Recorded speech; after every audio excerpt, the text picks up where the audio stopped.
Welcome to BioGs. Today we are focusing on the endoplasmic reticulum or ER. We will quickly break down its structure, the difference between rough and smooth endoplasmic reticulum. So let's dive right in. Endoplasmic reticulum is a network of membranes within a cell that is involved in protein and lipid synthesis. तो endoplasmic reticulum है वो एक बड़ा सा network है, हम देख सकते हैं यहाँ पर, और ये क्या करता है, ये प्रोटीन और लिपिड सिंथेसिस में बहुत ज़्यादा हेल्पफुल है।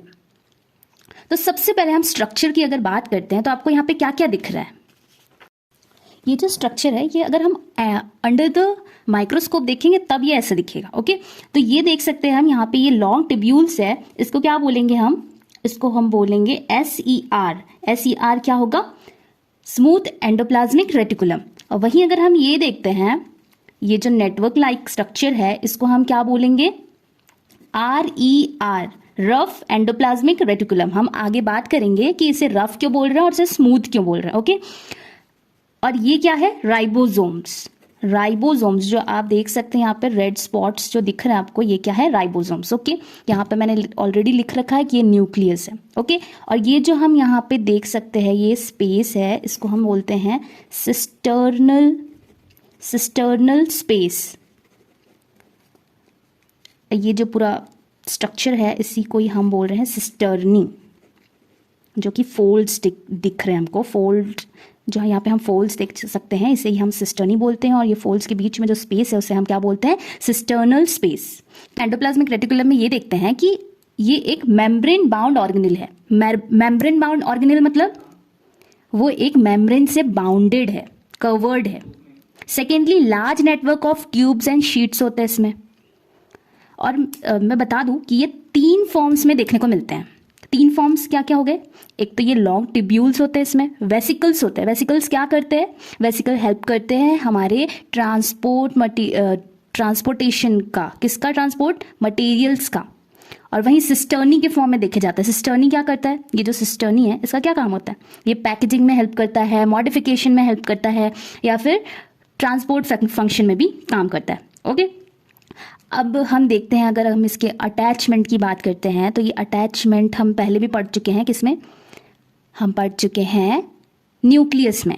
हमने देखा था कि वहाँ पे एंडोप्लाज्मिक रेटिकुलम जो है वो एक साइड से प्लाज्मा मेम्ब्रेन से कनेक्टेड रहता है और एक साइड से न्यूक्लियर मेम्ब्रेन से कनेक्टेड रहता है। तो ये जो स्पेस ये जो हम एंड देख सकते हैं, ये एंड किससे कनेक्टेड रहेगा, प्लाज्मा मेम्ब्रेन से। और ये वाला एंड हम देख सकते हैं कि किससे कनेक्टेड है, न्यूक्लियर मेम्ब्रेन से।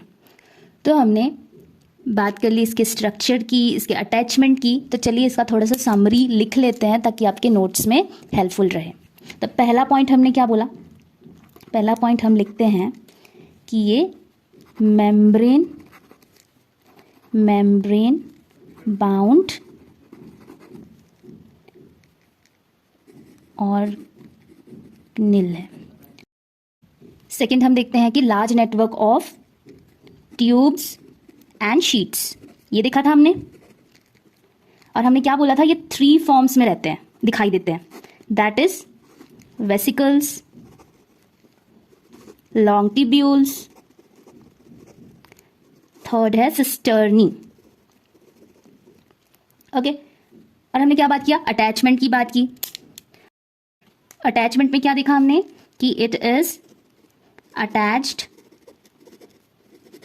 With plasma membrane from one side. Second point was other side with nuclear membrane.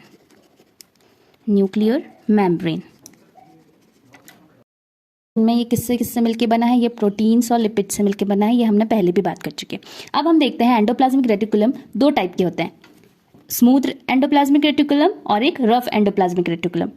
अब स्मूथ और रफ, इसमें क्या डिफरेंस है, तो सबसे पहले स्मूथ हम इसलिए बोलते हैं क्योंकि उसमें राइबोसोम्स एब्सेंट होते हैं। वहीं रफ एंडोप्लाज्मिक रेटिकुलम में क्या होता है, इसमें राइबोसोम्स प्रेजेंट होते हैं जो कि प्रोटीन सिंथेसिस में बहुत ज़्यादा हेल्पफुल है, और उनमें राइबोसोम होने की वजह से ही वो रफ अपीयर होते हैं। ओके, तो इसको हम नोट डाउन कर लेते हैं। तो ये हमने नोट डाउन कर लिया है, राइबोसोम एब्सेंट होते हैं इसीलिए ये स्मूथ अपीयर करते हैं। कौन, स्मूथ एंडोप्लाज्मिक रेटिकुलम। वहीं रफ एंडोप्लाज्मिक रेटिकुलम में क्या होता है, राइबोसोम प्रेजेंट होते हैं। Ribosomes are protein synthesis sites, ये सब हम सबको पता है ये तो। अपीयर्स रफ, ऑफ कोर्स अगर यहाँ पर राइबोसोम्स है इसीलिए हम इसको रफ एंडोप्लाज्मिक रेटिकुलम बोल रहे हैं, तो ये आप लोग भी नोट डाउन कर सकते हैं। अब हम नेक्स्ट देखते हैं फंक्शंस। देखिए पहले हम अगर रफ एंडोप्लाज्मिक रेटिकुलम की बात करें तो RER synthesise proteins due to the presence of ribosomes. Protein synthesis में हेल्पफुल है क्योंकि इसमें राइबोसोम्स प्रेजेंट होते हैं। Secondly smooth endoplasmic reticulum, synthesis of lipid that is phospholipid and cholesterol. Cholesterol और फॉस्फोलिपिड का सिंथेसिस होता है स्मूथ एंडोप्लाज्मिक रेटिकुलम में। डिटॉक्सिफिकेशन ऑफ ड्रग्स और पॉइजन, जो हमारे इंटरनली लीवर सेल्स में जो भी टॉक्सिक है, ड्रग्स और पॉइजन है, उसको डिटॉक्स करने में बहुत ज़्यादा हेल्पफुल है smooth endoplasmic reticulum. Storage of calcium ions, calcium ion क्या काम करता है, मसल कॉन्ट्रैक्शन में, तो ये स्टोरेज ऑफ कैल्शियम आयंस भी है। Production of hormones that is steroids का प्रोडक्शन करता है कौन, स्मूथ एंडोप्लाज्मिक रेटिकुलम। तो हमने इस वीडियो में क्या क्या कवर किया, डेफिनेशन, स्ट्रक्चर, उसके अटैचमेंट की बात की हमने, कंपोजिशन की बात की, उसके टाइप्स की बात की जो कि क्या थे, rough endoplasmic reticulum, smooth endoplasmic reticulum, फिर हमने उनके फंक्शंस की बात की। तो आप लोग मुझे कमेंट सेक्शन में बताइए कि आपको ये वीडियो कैसा लगा, क्या आपके एग्जाम में, हाफ ईयरली एग्जाम में क्या ये आपको हेल्पफुल रहा या नहीं। और अब हम नेक्स्ट पढ़ने वाले हैं माइटोकॉन्ड्रिया। माइटोकॉन्ड्रिया को जैसे कि मैंने लास्ट वीडियो में भी पूछा था कि क्या बोलते हैं माइटोकॉन्ड्रिया को, of course power house of the cell. तो हम नेक्स्ट वीडियो पे कवर करने वाले हैं माइटोकॉन्ड्रिया। तब तक के लिए आप लोग रिवीजन करते रहिए। चलिए मिलते हैं नेक्स्ट वीडियो पे, टेक केयर, बाय बाय।